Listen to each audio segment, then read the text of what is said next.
Assalamualaikum warahmatullahi wabarakatuh. Perkenalkan, nama saya Friska Daningsi, NIM D1A1220073 dari jurusan Agribisnis Fakultas Pertanian Universitas Haluoleo. Jadi inti masalah dari PPT ini adalah jelaskan ciri-ciri tanaman jagung dan kacang tanah yang kekurangan dan kelebihan unsur nitrogen, kalium, dan fosfor. Masuk pada pembahasan 1, yaitu pada tanaman jagung. Bagian A, apabila tanaman jagung kekurangan unsur nitrogen, maka tanaman jagung akan kerdil, kurus, dan warna daun mulai kekuningan.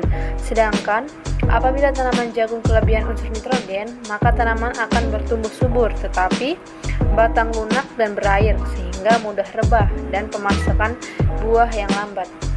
Lanjut pada bagian B, apabila tanaman jagung kekurangan unsur kalium, maka tanaman jagung akan terlihat pada bagian bawah ujung daun, menguning dan mati, dan tanaman jagung akan menghasilkan buah berukuran kecil dan memiliki ujung runcing. Sedangkan apabila tanaman jagung berlebihan unsur kalium, maka menyebabkan penyerapan Ca dan Mg terganggu.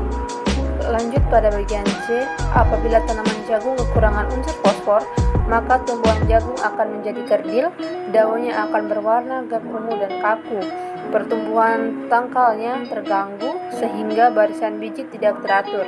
Sedangkan apabila tanaman jagung berlebihan unsur fosfor, maka dapat menyebabkan penyerapan unsur mikro menjadi terlambat. Oke, lanjut di pembahasan kedua, yaitu pada tanaman kacang tanah. Bagian A, apabila kacang tanah kekurangan unsur nitrogen, maka menyebabkan pertumbuhan klorofil terlambat sehingga daun berwarna hijau pucat. Sedangkan jika tanaman kacang berlebihan unsur nitrogen, maka dapat merusak struktur tanah dan merusak lingkungan hidup di dalam tanah seperti cacing, tanah mati, atau matinya mikroorganisme. Lanjut bagian B, apabila kacang tanah kekurangan unsur kalium, maka mudah layu, tampak daun tua dimulai dengan klorosis pada tepi daun dalam keadaan parah, gejala klorosis meluas sampai mendekati pangkal daun dan tampak pula pada daun muda. Sedangkan jika kacang tanah kelebihan unsur kalium, maka gejala KHK pada tanaman kacang tanah mulai terlihat pada daun tua, yaitu timbulnya klorosis atau warna kuning di antara tulang daun atau sepanjang tepi daun.